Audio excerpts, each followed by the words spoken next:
All right, everybody, welcome to our Data Sharks podcast or video cast this morning. We'll have Arkady grace us with his presence, hopefully, and we've got Glenn and Rich here with us. We were chatting just a few minutes ago about this GameStop thing. It's a pretty remarkable story. You basically have a group of people that are going in and pushing a hedged stock through the roof, and last I heard, it was $70 billion that was owed by these hedge funds that were shorting GameStop. So which I thought was pretty amazing. Anyhow, today we're going to talk about the ETL market and what the heck has happened to the ETL market over the last, I'll just say with this evolution that's happened in the cloud when it comes to data in the cloud. And just a little bit of backdrop, and I'm trying to think back what date this was. I think it was probably about almost 5 years ago.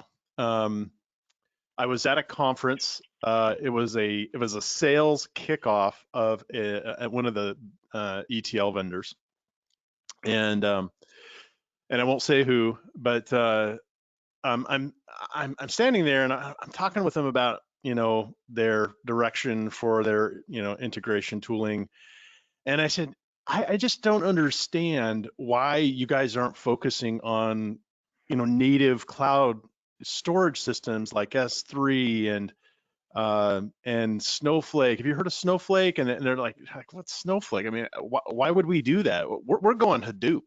I mean, Hadoop is where it's at, guys. And I remember thinking, man, these guys really, really don't get it. I mean, they really haven't. It hasn't dawned on them what's happening. We could sell them blockbuster stock. Yeah. Yeah, we were joking about maybe finding blockbuster stock, and maybe we could maybe we could pump that up. But there was this sort of moment a few years back where ETL vendors were kind of going on their jolly way, and the whole market was changing under their feet. I want to talk about that a little bit, and just talk about some of the forces that made that happen. Snowflake being one of the obvious things that happened. But I mean, what are some of the underpinnings that just have totally changed the direction of the ETL market? Well, probably one of the biggest things that's always been kind of here we are, we've got our ETL business, and it's focused on selling what? Selling licenses of processing. Yeah. Because ETL, obviously years ago, ETL was fundamental for anything we did with data, because we had fundamental problems of trying to pull data from various sources, bring it together, do all that we do. And it was the building blocks of how we did a lot of data integration and data transformation and all that fun stuff. But those businesses built themselves based on, hey, we're going to sell you licenses to process. And so as kind of cloud came along, and especially things like Snowflake, where we'd like to process on Snowflake, not on the ETL side, then this became kind of conflict for them, because all of a sudden they're saying, well, wait a minute. If we fully integrate and support something like Snowflake, they're going to want us to do a push down and push down optimization to that platform. Well, then all of a sudden our revenues of selling processing ability is going to go away. And so that was obviously one of them. The other one is the paradigm that we've seen over and over in the technology market. Okay, now I'll show you how old I am. I used to work when I was much younger, one of my first companies I worked for was a company. Is this the punch card story, Glenn? No, it's a little bit after the punch card story. But I worked for WordPerfect, and at the time, that's not far. They dominated the market. They absolutely owned the word processing market, lock, stock, and barrel. We had so much money coming in. I remember one year they offered every employee a trip to Hawaii as part of their Christmas bonus. Everybody go to Hawaii. Printing cash. And we did launches of product where, we were flying. Those were the days of Comdex. Yeah. Well, and we were helicoptering people out to the aircraft carrier to launch a product, you know, and you know, we had Condex booths that would house hundreds of people in an amphitheater. And this is, you know, we'd build these up, so lots of money. And as Windows platform came out, I remember it was when I was there, and everybody was asking, you know, what about Windows? What about Windows? And the president of the company at the time, he says, Windows, it's just a shell program. Why would we develop on Windows? We're going to develop on OS 2. Now, that again shows you how old I am. You know, and our whole effort is around following IBM's OS 2 graphic platform, which is a real platform, not Windows at the time. And so some of those critical decisions, then, you know, as the Windows platform grew and WordPerfect was just a DOS program running under those, people started to say, well, I want the Windows UI look and feel. And all of a sudden people started moving over to Microsoft Word. And then Word said, hey, or Microsoft said, hey, we're going to bundle all of our products together as a suite. I remember when that day happened. And everybody kind of panicked and they're like, what are we going to do? We don't have an offering that would compete with that. You know, should we join up forces with Lotus or Quattro Pro and all those other names that maybe most people have never even heard of? But it's that as the market shifts to new technology, can the leaders in that technology follow through with that? And so when we go back to ETL, this has been where a lot of these have kind of lost their momentum. And just like you said, Jared, you're asking them, hey, what is your strategy around the cloud and you know, working with these, you know, well, you know what their answer was? You know what their answer was? It's like, well, we have a cloud solution. I'm like, no, like, are you going to be offloading your compute? You know, and well, no, I mean, why would we do that? And, you know, and you know, cloud is sort of nascent. The real enterprise opportunity is in Hadoop. And I just remember thinking, like, I was literally developing a video at that time, and I got so much hate mail for when I released this video, which was why is Hadoop dying? Right. I released that video at what year? I released that video and I got so much like, you're crazy. You're crazy. This isn't dying. And now it's like, okay, it's pretty obvious this is dying. But it's interesting to see the things that kept that vision from being understood. And I would say for the major ETL vendors that have sort of been the traditional mainstay ETL vendors, they only realized it maybe a year and a half to 2 years ago. Right, and then they're scrambling to create offerings to say, oh yeah, we can do that too. Yeah, don't leave us, don't leave us. Yeah, we've seen those. Yeah. Okay, we're going to take all your data from Snowflake. We're going to pull it out of Snowflake, and then we're going to go do some transformations on it, and then we're going to push it back into Snowflake. Yeah, we're like saying, well, no, just do push down optimization into Snowflake. Well, why would we do that? No.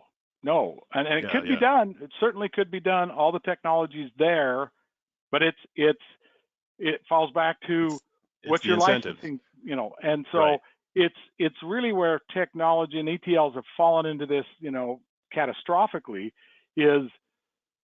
but we have such a strong user base. We're the leaders in this. And they're falling into where so many technologies have kind of gone to die, which is, yes, you have a strong base and there'll be lots of things that they'll pay maintenance on for years and years and years and years. Yeah. But are you getting new business? Right. Are they growing their footprint, or is that footprint diminishing? And then you know, how many of your strong clients have active projects to get them off of this platform? You know, and the cloud has been a real disruptor for sure. Mm-hmm. Now, in the early years, I'm just thinking back, like, you know, early years of, this is like about 5 years ago, almost 6 years ago. Early years.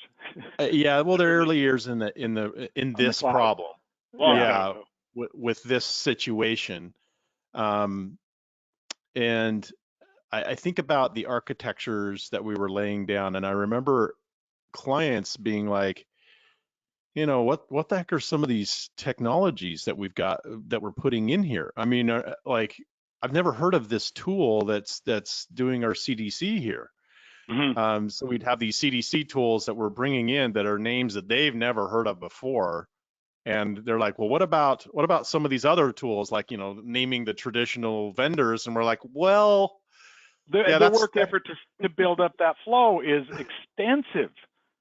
Think about all that we have to do to, if we're going to load that data in from some other source, I've got to build a mapping, or I've got to build a package for each and every one of those, and I've got to map it, and I've got to do all that. And those aren't complicated, but when you have hundreds, if not thousands, of tables that we're trying to replicate and sync them and have them run, more than just once a day, that was the other thing that was starting to become a real problem, is this concept of, we want to get out of just once a day mode, batch mode, into near real time. And I can tell you, in old ETL tools, that was always a real challenge. And the databases that we were working with when they, and that's why we love Snowflake, is it was so hard to do near real time. We did all kinds of data dancing to be able to load while not conflicting with users that are using it right now, and all those things. And I go back to the other drivers. So let's talk about what the other drivers for ETL demise. And if you think about it, and this has always been a problem, you've got an enterprise that has many developers, and we're all trying to work on the same platform and trying to manage code. I can tell you, and I won't speak about any specific ETL vendor, but I can tell you that there's been lots of yelling and screaming and crying and tears about, how do we manage code? How do we check code in? How do we check code out? How do we do version control? And a lot of their approaches to version control was so either heavy-handed, where if you jumped off that cliff, there was no return, and now everything had to be done in a fairly complex way that didn't necessarily lend to how everybody was working, or they would try to work with some of the third-party code repositories, and the interfacing and the performance was so bad. I remember checking code in and waiting for hours for it to be available and be able to just even look at what was in there. I mean, I can tell you horror stories of trying to do that, and then trying to do that at scale became problematic. Now, as we look at the difference between ETL and ELT, and I always chuckle when a client, and I'm putting it on either a slide deck or a presentation, and I put ELTs, and somebody every once in a while corrects me. Didn't you mean ETL? So that's when I smile and say, let's have a conversation about this. Oh, I've given up on that altogether at this point. I just call it ETL as a namesake, and then explain it later, because they just need a placeholder to understand what something like integration means. But when we think about that, what's been one of the big fundamental shifts, and we're seeing this, and I wouldn't say that we're at we're at a teenager stage of this, but it is, how do we, as data engineers, move from the concept of kind of the ETL concept, where everything is kind of all clustered together, right? We have everything in one spot, and that runs the whole show, to more of a code-based approach, the ELT approach, where we're really focusing more on SQL being the mechanism that does all of our data movement and transformation and all of those things, less from an ETL job, okay? And then living truly with code, where we check code in, we put it in a code repository like GitHub, we use some of the features of GitHub to be able to promote that code, thinking about the CI/CD approach of continual integration, so that we can, as people are developing code and have tested it, it can be automatically promoted and tested, and all those fun things all the way up the food chain. Moving to that is definitely where we're going. There is a huge clash, and anybody that's worked through this will chuckle, but if you think about it, all of us data engineers, our backgrounds have been in data. We think about data, we think about sets of data, we're set-based oriented, and all of a sudden now people are trying to make us programmers. And it's like, scratching your fingers on the chalkboard for us. We sit there and we go, you are not talking our language. It's blah, blah, blah, blah, blah, blah, blah, blah, blah. And we're waiting to hear data terms, and it's blah, blah, blah, blah, blah. And so that's been a kind of one of the pushbacks from from the data engineering community is, this is not what we're used to. Yeah. Checking code into GitHub. You know, I've got people who have, you know, 20 years of experience of developing, doing data engineering work, and all of a sudden they're like, okay, GitHub. What's GitHub? How do I use GitHub? How do I check code in? I'm not used to doing it this way. And so that whole transformation of data engineers embracing some of this ability to manage code differently, to kind of work more into this new concept, not new to the developers, they've been doing this for years, but kind of dragging, kicking and screaming the data engineer world into that whole process, and it's happening. And well, and I got to tip my hat to some of the early the people that were really cutting their teeth into this realm, because I remember, I mean, again, we've been able to sort of follow this entire path through its history, but I remember some of these startups, because Snowflake, when you think about it, it was an organization that was ideal at the time of its launch for startups, because you didn't have to pay for the compute unless your launch went well, you know. So everybody loved Snowflake that was in the startup community, because you could start your company, not pay a dime, and just work on it and work on it and work on it. And if demand actually excelled, then you'd start paying Snowflake, you know. So that was perfect for them. And so a lot of those early projects were with these companies that nobody had ever even heard of. And some of them were really interesting, like they would have massive data platforms, and you know, like, you know, but you'd never heard of their company, and they'd have a ton of data work to do. But I remember at that time that some of those organizations that were very you know, coding centric, they didn't have data engineering as part of their teams. All they had were coders, and it was them. They were the early ones that were pushing. I feel like the industry in becoming, you know, more code centric, more, you know, GitHub focused, more, you know, CI/CD methodologies. And I have to tip my hat to that community, because they were the patient ones to deal with this transition of these two different worlds of thinking about how to develop a solution. So, and going back to, you know, what is also the demise of the ETL platforms, I also think, you know, sometimes technology gets tired. You know, I look at very mature technology that's gotten, that, you know, that has built up an industry, and it's like it gets tired. Like, well, they're living off of maintenance, you know. Well, they've lost their ability to innovate. They have their platform, and I can tell you, and I've worked with lots of the ETL vendors, and I remember, and this wasn't all that long ago, I was doing some AS400 work, and I was working with one of the ETL vendors in their AS400 integration, and I was looking at it, and I was just chuckling to myself, because I said, this definitely was written 15 years ago. This whole integration, how it looks, how it feels, how it works, is so old, you know. And it's because the platform that it was supporting is also old, you know, old AS400s, you know. And so, and I looked at it and I said, you know, but they could have taken some of their other technology and applied it here, and certainly made it more consistent, you know. But again, I think mature platforms start to get tired, and they lose that innovation. I think part of that goes into, and the more code that you build and stack on top of existing code, and the larger your customer base becomes, the harder to change that code base becomes, because you've got this maintenance fee that you need to be able to connect or to collect, and so changing the platform at a certain point becomes more and more onerous. And you know, it's every company has to go through it. Every company, and it's, if you've ever read the Innovator's Dilemma, this is part of what it is. It's you know, how do I innovate in this platform when I've got to support an existing process? It's a process that I can't abandon. Right.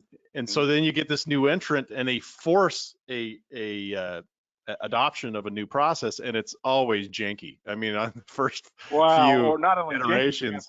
Revolt. I remember one of the ETL platforms said, we want to move off to how our UI works because it's old and it's kind of antiquated, and we're getting people saying that this looks pretty old, and we're going to move on to a new modern looking one. And they rolled that out, and it was like a mutiny. Like, no, we don't know this. It's not like how we're used to. And so, hey, we are not accepting this, and we don't want it, And so again, your ETL vendors are trying to say, well, we'd like to innovate, but when we offer up innovation, we're getting a lot of pushback from our install base. And I think this is what makes them tired, The other thing is the cloud was so, and is so disruptive. It's just been this, this force of change that a lot of organizations, even today, are still trying to understand, how do I play here? We realize the benefit of it, but I have this, which I've invested millions of dollars in, and it works. How do I migrate that? And I think so many people did get burned with Hadoop. Hadoop was, oh, wow, the new way to do things. And a lot of large organizations developed all kinds of efforts and dollars and whatnot. And we can do what Google does. And oh my gosh, I can't tell you I mean, it's like the epic train wrecks. And so there's a lot of. We call it, Glenn, you've been Hadooped. You've been Hadooped. And I'm sure anybody listening to this that loves Hadoop is probably, using my name in vain. Jared's going to get a whole new set of hate mail. Exactly. Oh, I've gotten plenty of that. Lovely. Hadoop is great. Hadoop is, one of the things that I will say, and if anybody is listening to this and is still on Hadoop and they're contemplating going to Snowflake, here's typically what I've seen as we've migrated people off of Hadoop. And they are willing to open their eyes to what is Snowflake. It's like, okay, so we're so used to, and I love the names of the Hadoop products and some of the tooling. They have this concept of Zookeeper. Well, the Zookeeper is to manage your whole menagerie of tools and processes and all this complexity that's been layered on there, and they come to something like Snowflake and they're like, that's too easy. Yeah, well, we'll load data and it's like, all right, let's set up, how do we set up a partition? How are we going to partition this? And how do we line this up, and you're like, we're done. What do you mean we're done? It's there. It's ready. Go query it now. Go query it. We're ready to go. Well, I didn't set up this, and what about that? And will this perform? And do I, and it's just a lot of that, Hadoop, there was a number of things that were challenging for people. Is the thought of, I could have unlimited growth in my storage, and I could have all this computing capacity.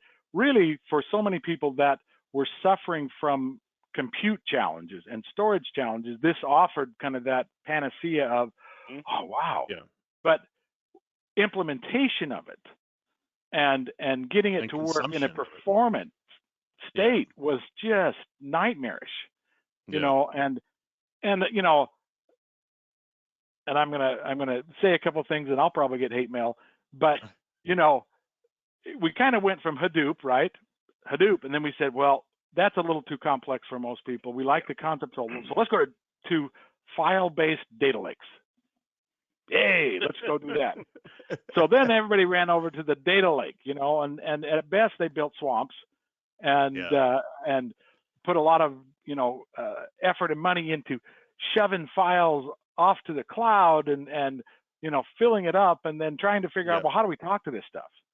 How do we make this work for our people? And there's just so much stuff, and it's not meaningful to people. And now they're doing a whole bunch of data manipulation just to get their stuff, And so, it is one of those things that technology evolves, new technology comes in place. With that evolution, though. Sorry, go ahead, Jared. No, go ahead, Rich. I was just going to say, one of the things, looking at this from a little bit different perspective, there's progression. We're moving forward. There's a lot of good things from happening here.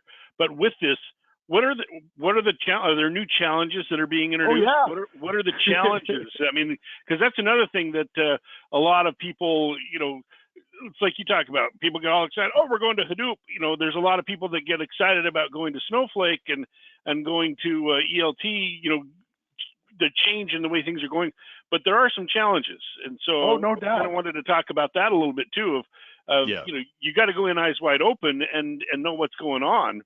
Because there's some paradigm shifts going on here. So. Oh, absolutely. I mean, what I'll credit the Hadoop mania for at least getting organizations to consider the idea of everything living in one place. We don't have to argue about that anymore. You know, we don't have to push for that anymore. I mean, honestly, I remember conversations. We had a conversation with this really large company in Manhattan that dealt in the realm of collections, and they were still stuck on the idea that they wanted to maintain, you know, independent connections directly from BI all the way to the independent connection. And I was like, that's just nonsense. I mean, we're never going to scale a solution that way. So from the perspective of at least getting the industry of decision makers, if you will, believing that, you know what, we do need all our data in one place. It did fix that problem. But it introduced all these other ones of you know, never ever being able to access any of this information in a scalable way. So Snowflake was amazing from that perspective. All of a sudden, you could actually access this information. It could be queried. And I think some of the funny things that would happen in companies is that, you know, especially in some of these migrations and migrating, we've done a lot of that. That's kind of one of our mainstays is migrations. And I had one of our customers give us a reference call, and he said, here's the thing. Snowflake was a lot more performant than our old Teradata environment. It just was. He said we had a few queries that we had to do some optimizations on, but pretty much all of it, you know, was cheaper and faster. He says, but the problem is that now we had the actual demand of our BI get revealed, because before then everything sat as the barrier of the server, you know, and you couldn't get the queries that couldn't make it, they couldn't get past that server. And now he says every query can be serviced. And he said, so we actually spend more on Snowflake than we spend on Teradata, simply because we can service the queries. Yeah. And that's not uncommon. And so these are some of the transitions, like you were saying, Rich. Like, you have to be ready for the fact that there are adaptations you're going to have to demand. make. Yeah. Yes. And you know, but you know, Rich, you bring up a really great point. Is organizations that are leaving one paradigm going to the new paradigm, there's lots of opportunities for train wrecks. I mean, it's fraught with them. And, you know, I always feel bad when I hear about an organization, and we've worked with a lot of them to help them kind of get back on the rails, where they've gone down like a Snowflake or a Redshift or some of the other cloud data providers, and it was not successful, you know. And a lot of that was, you know, and I've talked to lots of organizations where here's the conversation. It goes something like this, you know, we realize we need to move kind of this new paradigm, and it's more code-based than, you know, traditional ETL-based, but I've got a whole bunch of ETL developers, and they're kind of causing a little bit of a mutiny to say, we don't know how to do this. We're used to structured ETL approach. You know, we're used to seeing, you know, the ETL diagrams, and, you know, and that's how we manage through moving data. That's how we orchestrate the movement of data. And now everything is code. And now you're making me check it in individual code blocks, and I'm supposed to manage it that way. And now orchestration is kind of decoupled from that at something else. And how do I manage orchestration? Now orchestration is my biggest problem, where in the ETL world it wasn't, because it was all you know, intertwined. And this is a problem for us. And I can tell you lots and lots of Snowflake customers struggle with this. Is, okay, cool, we've kind of moved off ETL, or maybe we're half in, half out. But now how do we do the orchestration side of this? Yeah. You know, and well, Yeah. Well, and we'll go in and we talk to folks about, bringing other data in. We talk about in Snowflake that we want a landing zone, right? A raw area where we can land all of this source data. And then you can see the wheels start turning and they're saying, okay, now we got it there. Now, how do I get it to my data warehouse? How do I get it to the state that it needs to be in for the consumers, the BI and the reporting and all of those things that are consuming this data? Well, it's like you said, it's a big change for people. And right. Yeah. Well, and before people roll into manage that. Yeah. Before people freak out, I mean, there are tools that do this, right? So there's tools on the market that do allow for full push down, but they were introduced essentially within this time frame of the last 5 years or so. They were introduced, and a lot of them are their whole goal and function is to make that bridge between going from traditional ETL to more of a cloud-based ETL, still look and feel of ETL. Yeah, with the diagrams and everything. Exactly, allowing for things to be pushed down to Snowflake and processed in Snowflake versus the ETL engine. And so that is definitely a transitional step that a lot of organizations are going through. Likewise, a lot of tools have popped up that do code generation, because, the other thing that is very common is people that have become very good at ETL aren't necessarily writing a lot of SQL anymore. They do, but you get away from that because you're using the ETL engine to orchestrate and to flow your data. And all of a sudden, we're kind of saying, nope, go back to SQL, go back to letting, all these transformations and data movement be more of a SQL process than a traditional ETL. And that is these are some of the bumps in the road in going to something like Snowflake that is coming up. Now, I will tell you that a lot of the traditional ETL tools, so that I don't get hate mail from them, are working diligently now. They are. To do a better job, but I will tell you they're fighting it. I can tell you, as Jared mentioned, we do a lot of conversions, and so we're converting people off of like a Teradata or a Netezza or an Oracle or SQL Server, and a lot of the ETL tools that were fundamental in how those were being loaded. Many organizations will say, well, we're not ready to disrupt the apple cart too much. So can we use our ETL tools to load into Snowflake and allow them to kind of continue to do that same approach? Yeah, and then deal with that later. But yet we're, in many cases, even fighting the ETL vendors and having them dictate how we can use their own tools and connect to Snowflake. There's a particular one that has developed their own connector to Snowflake, which works really good to load the data, but fundamentally has all kinds of problems doing any type of data lookups or things like that. And they're forcing us to say, no, you've got to use our connector. And we're looking at it going, but your connector for lookups is a disaster. And I can use Snowflake's ODBC and be just as good, if not better performant, and not disrupt what I've already structured as my I won't use the term because it will reveal who I'm talking about, but my ETL flow. And so these are some of the things that I would say, ETL vendors look at where the market's going and support it, not fight it. Embrace it.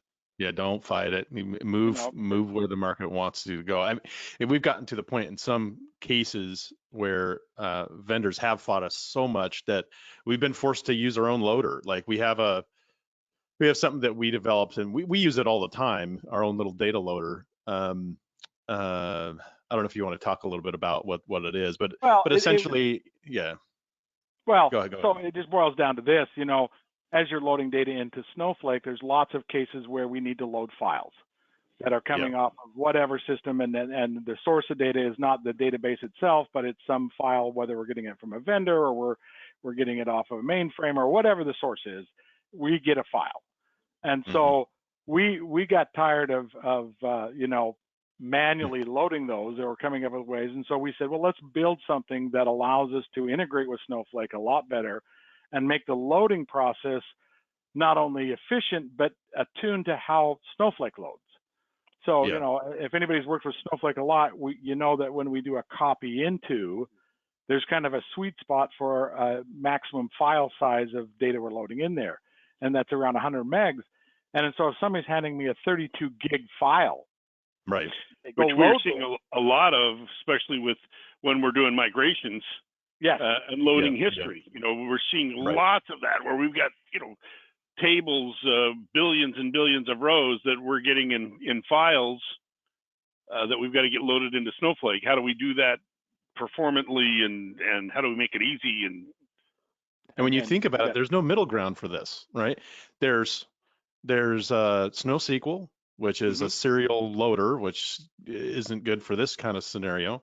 You've got the web GUI for Snowflake, which is even worse. About how we can do puts and so, and then on the other extreme, you've got, you know, production replication tools that are for, you know, constant replication that you have to, you know, you pay for that. And what their job is to listen to logs and all of that sort of stuff and send data up as necessary. So we needed this middle ground. We needed a place where we could say, hey, we just need to load some data, you know, and so we created this. We've been using it for how many years now? Like several years. And we were like, well, why don't we just release this if other people want to use it? So we did that, and so it's called the Flow Objects data loader, and it's pretty simple. It's a pretty simple data loader, but Python, you know, it allows you to basically create a command line for what do you want to load, how do you want to split it up so that it's performant. How do you want to deal with, you know, all the different problems you deal with? And you can embed it and stuff like that. Yeah. And so, but you know, a lot of these are just things that we see on a consistent basis of some of the barriers that organizations are bumping up into do we use our old technology, our ETL technology? When do we kind of get off that and move to more of an ELT? Can we do that without disrupting our business? You know, this is the other thing is, you know, especially organizations that have been kind of burnt by new technology and you know, went headlong into this new technology and that it ended up blowing up in their face. So we just hear lots of organizations saying, whoa, what are you doing, Jared? Well, stop. Yeah, I wanted to share that my monitor. It's not that one, but I showed the really big one. All right. There we go. That's the data loader. Okay. Anyway, go ahead. But you know, organizations are often asking us, how can we take smaller steps to be where we can move into this new technology without putting everything at risk? Yeah. And so, you know, this is where we spend a lot of our time and effort with organizations is how do we get from where we are today, very ETL centric, where we've built that up over years, it works, but we want to get off these platforms. We want to get off the back end physical platforms of Teradata and Netezza and Oracle and SQL Server and get on to something like Snowflake and be able to do that in a way that scales for us. And so this is always the dance we're playing is how do we leverage what you have, that may be your ETL tool, and how do we get you over to Snowflake without making so many changes that we run a risk of having other problems, as kind of Rich alluded to, of having, you know, potential train wrecks because, you know, we move too fast with too many changes at once. Yeah. When you're doing those conversions, you do have to isolate, you know, because there's so many things changing at the same time. When you're converting a 20-year-old environment, you know, it's funny. I get people saying, "Well, we want to convert it and optimize it in the same go." You know, like we're just going to rewrite all the code in the new through the conversion tools. And I'm like, you'll never be able to test that. I mean, that's going to be a testing nightmare because you can't. There's too many moving parts, and so. You know, one of the things that I think is an interesting way of approaching this, if you wanted to adopt Snowflake really quickly, you could use those replication tools to just replicate your end data warehouse. We talk about this a lot when it comes to, easing the pain of converting a data warehouse. Is you'll start with, maybe you have a SQL Server data warehouse out there, or whatever the data warehouse is. That end warehouse, you replicate that directly over using some of these cloud replication tools, and you can take your pick, Fivetran, HVR, StreamSets, all of these ones. They all have their capabilities of doing this. And Arkady's in the background clearing his throat. He should show his screen, or is his We hear you. His camera. We can hear you. Anyhow, the ability to just replicate that, you get instantly the ability to adopt Snowflake because you're replicating the end warehouse. And then on the back end, you can start, facilitating the conversion without so much pressure. And I think a lot of these organizations, they just go straight into, okay, we're going to just brute force start converting this thing. And there is a way to do it where the business can get value out of their BI content almost instantly, and not put the IT team under the gun of having a project needing to get done instantly. And this is the discussion we have with everybody is, what is our appetite to incur technical debt? Yeah. Because having a dependency on the existing platform means that we can't sunset that existing platform. And so, one of the discussions we always have with people is, okay, what is the greatest need? Is the greatest need performance for your downstream consumers? Is that the biggest barrier, the hottest thing? And we're willing to take that on while still incurring a lot of technical debt. Okay. Yeah. Now, you could say, somebody might say, well, we never want to incur technical debt. Well, sometimes, businesses run on debt. So sometimes technical debt is not a bad thing. It's just, it needs to be managed like any other debt is.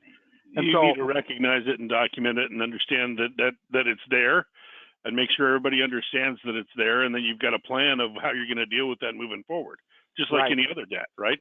We're going to take on this debt, but we're going to pay this down over this amount of time. This is what our plan is for this.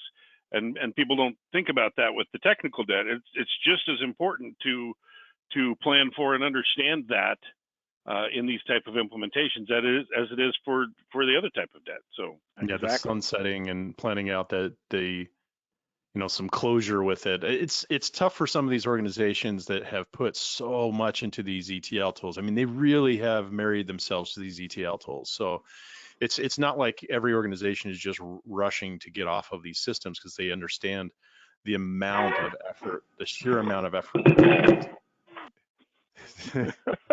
in getting it done. Anyhow, and you have to realize too that it's a balance, and every organization needs to look at what is driving us. Are we trying to get there to satisfy performance issues of our existing platforms? Are existing platforms being sunset themselves? Let's talk about Netezza, and the base Netezza platform, it was sunsetted for new technology, but the new technology was significantly different, that it drove people to say, whoa, I got to get off Netezza. Yeah, basically I'm going to be having to deal with a conversion one way or the other. Yeah, exactly. And so this is where, any organization needs to sit down and not just the technical side of this, but sit down with the business side and say, we need to decide how much we're willing to take on technical debt to do this. If getting off a certain platform is critical to us and we need to shut that down, stop, then we look at what is the easiest way for us to get off of maybe just that platform while retaining something like their ETL tools in place, and then have another phase that then works on maybe getting off the ETL platform and moving to something more cost effective. Again, I always say, don't do too many changes at once. There's just too much risk involved. And so knowing where to appropriate that technical debt and have a plan for it. the other thing, and anybody that's been in this industry a long time knows the what I'll call the CFO whine, and that's the CFO saying, "Hey guys, you moved to this new thing, but yet I'm still paying for this old one and the new one. When do we get to stop paying for both of them? What's the plan?" Right. You know, and part of what needs to happen up front is a good dialogue between the business stakeholders and the technical stakeholders to say, let's come up with a plan that we all agree on, so that the technical people aren't, you know, putting a millstone around their neck about moving to a new platform, and now they're being, you know, harassed to say, well, why is this one still running? Why can't we shut this down? And so some of those conversations need to happen as part of the whole migration off of one or multiple platforms into the cloud. So I want to ask this question because it's well, we're not married to any one of these options. I mean, we're fine with using the ETL tools as in the cloud platforms. We're fine with not. We're fine with doing a mix. It's different for every client, but a lot of people out there have never really conceived of an environment that doesn't have an ETL tool. So I want you to explain what that looks like, because I mean, it sounds. I'll tell you. I mean, had you approached me, you know, 6 years ago and said, "Well, we're going to do this without an ETL tool," I'd have been like, "Well, how? Well, how is this going to work at all?" So, you know, explain it a little bit. I mean, let's start from the replication side, and then just step through a little bit of it, so that even talk about this landing zone a little bit. We've only got about 10 more minutes. Well, we've got a little more than that, but you know, in that time, high level, explain it a little bit. Yeah. High level. So let's kind of talk about this. So the paradigm shift is this. Traditionally, we would extract the data in our ETL tool, whether we landed it or kept it in a flow. We would then do some form of transformation to that, and then land it in our final state, and that was the typical ETL pipeline. And traditionally, Glenn, I mean, one of the keys, remember, traditionally, because of, you know, how difficult it was to do some of these things, we grabbed just the specific data that we needed for those transformations and for the reporting, right? So that's a big shift also now when you think about that. So right. So we had limitations, and we've talked about this on previous casts, that, you know, moving to the cloud, one of the big things that we love is that we're not in the planning of hardware, you know, both compute and storage, and being pigeonholed into certain sizes due to constraints of budget and constraints of capital expense and things like that. And so much of the ETL thought process was, how do I limit how much I need, you know, so that I'm just getting to what then. So the difference is now we bring in a replication tool.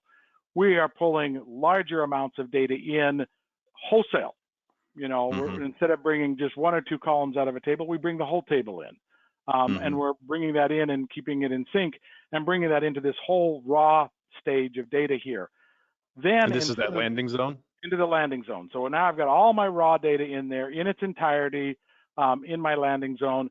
And then we move, this is where all of a sudden we kind of deviate or leave kind of the concept of truly leaving the concept of ETL, where we're saying, okay, now as we take that data from this raw point and start to curate it, you know, for preparation for our end users, instead of writing ETL pipelines, you know, mappings or packages to do that, we move now to SQL code blocks. Now, the biggest difference here is what's in a code block. A code block would be what we might think of as a mapping, or we might think of as an ETL package. It's a set of steps that we would go through, just like we would do an ETL, but instead of having that be in an ETL flow, it now is in the pure SQL flow. You know, so think of everything that I would need to do in SQL to do the same thing I just did in ETL. And so now here's where people get a little panicked. That's a lot of code to write. Okay, we don't want to write all that code. This is where some of the new tools are maturing that allow us to do this, code generators that are based on metadata, and the metadata is the explanation of what we want to do, but it generates the code blocks for us. Yeah, here's our source table in Snowflake. We need to get it to the point where we've got these facts and dimensions, because this is our dimensionally modeled data warehouse, right? So how do we take that from one to the other and not have to handwrite all of that SQL that's going to go in and do the different transformations that we need, do the aggregations, look up surrogate keys, on and on and on and on. How do we get that so that we don't have to handwrite all of that? Right. And the fear is that the concern of the data engineers is, if everybody's handwriting code, the variation of code is going to be extreme. And it's the same thing in an ETL tool, right? I mean, even just in a mapping. And seniors and super advanced users are going to write code differently. So that's the other side of this. So looking at code generation tools is kind of one of the things that we strongly talk to people about is, let's think about how we can use some of these code generation tools. And what we do is we say, let us take some of the consistent patterns that we will be producing. So a pattern that says, hey, how do I get my data from this raw state over here to maybe my operational data store or my data lake, where it's organized more, by its source, and we're doing some curation and some improvements to that data. How do I do that? Again, we write the pattern. So you get your best SQL guys together and say, okay, what does that pattern look like? What does that look like? And this is then where we use those patterns in our code generation tools to say, we've defined the best practice for doing that. Now let's use that for all of our tables that we're kind of moving from our left to right. And so we really do get away from handwriting all the code. We focus on doing best practices around code. But what's orchestrating it then? So that's the next big piece. Is now I got a whole bunch of code. I got code and I've checked it into GitHub. I want this to run here, there. And I want it to run in a certain order, and there's jobs that can run in parallel, and there's jobs that have to wait for other jobs to get done, and then maybe those run in serial. And how do I put all that together? And having that ability then to have an orchestration tool that does that. Now, what we've found is this was a dilemma that was posed to us, obviously, as we've been moving people off of Snowflake. And, there are a lot of onto Snowflake? Yeah, onto Snowflake, sorry. Off of other platforms onto Snowflake, is looking at orchestration tools. Now, there are a lot of orchestration tools everywhere from old or institutionalized enterprise schedulers that have, their functionality, and sometimes they're not friendly to us. Yeah, because those sometimes it is an institution, And we've actually used some of the ETL tools as orchestration. Yes, and a lot of times that is sometimes where we go, is we say, you're so married to this ETL tool, we're still going to use it for orchestration, but we're going to still build our code blocks. But we have looked at lots of orchestration approaches and tools, and not that we're espousing this as the only one, but we've kind of landed on one called Prefect, which is kind of the next iteration of Airflow. And we like it because it's very Python centric. It's light. It does allow us to do things so that we're pushing the code processing onto Snowflake and not having it, have to process really on the orchestration side of things. We want to do very little there. But we build up, orchestration, and there's lots of ways to do that through GUIs, but also through the code itself. And we don't have time to get into the details of that, but I can. But it sounds like the DAGs for it too are very robust, so they can deal with. Very robust, and the concept of DAGs have certainly matured to the degree that it does make it very easy to orchestrate those code blocks. And some of the things that are enlightening to people is once we build this and we're doing loads, the time it takes to load just drops so dramatically. I think of one that was a very large loading process that used to take an organization 12 hours through their ETL process to load every day. And that was one of the biggest barriers that they had, is we can't load fast enough to meet our window of time that we need to have data ready for our users in the morning. When we went through and redid this and moved from ETL to ELT and optimized that process, we went from 12 hours to 7 minutes. And so all of a sudden it was like, I remember when we first rolled this out to him, and I said, okay, I finished this. Let me show you this running, and while we're on this call, we will do a full daily load. He looked at me like I had 5 heads. Like, what do you mean we're going to do the full daily load? And I said, well, I'm going to kick off the orchestration to this, and while we're kind of discussing some other things, I'll let you know when it's done. And so we kicked it off, and we started discussing, and 7.5 minutes later, we're done. What do you mean we're done? So then everybody's jumping in and querying things and validating things, and they're like, wow, that's amazing. And so this is part of why we go through this effort, is all of a sudden we have this scalable processing that before, you either had to make a huge investment in your ETL platform that you had to run 24/7. Anybody that's worked on these ETL platforms, most of these servers aren't servers we're turning down. So we're pounding on them during a window of time, and then they sit idle the rest of the day. Right. Yet we're paying for it. And what this also means is that you could build a fully triggered environment too, right? Where everything is just a flow of events exactly as data comes on. I mean, it moves through the landing zone, through the lake, through the warehouse. It all happens as a series of triggered events. It's very elegant when it's done. Yeah. The other thing that as we move to an ELT code-based code repository, CI/CD, is all of a sudden we're able to make improvements, meet business requests so much faster, because we can isolate what it is that we need to change. Business came with a new requirement and said, we need this new data added, or we need these changed. So instead of saying, well, get in our release cycle, that's a 3-month release cycle, and in 3 months, maybe we'll have that done for you. We're now talking, in many cases, days, or even less than that, depending on the nature of the change.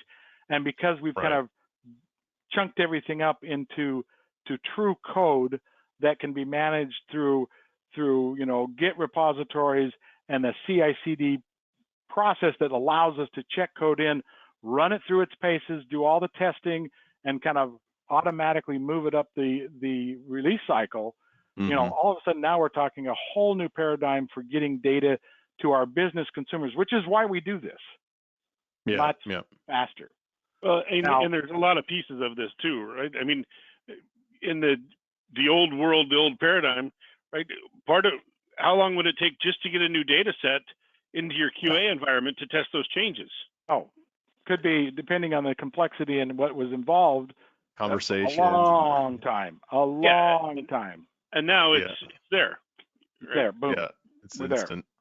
There. And because of things we can do with Snowflake with cloning and using clones for testing, now we can test identical versions of production in minutes, where before it was like, oh, we need to wait for them to do a production replication, and that's so expensive. We do it once every 3 months, and it's an act of Congress to ask for it outside of that time frame, and now we are doing these literally on the fly and creating them and dropping them for our test cycles, and we're done. Yeah, I mean, we're just the other day I was talking with this lady that has you on retainer, Glenn, and talks with you a lot about their environment.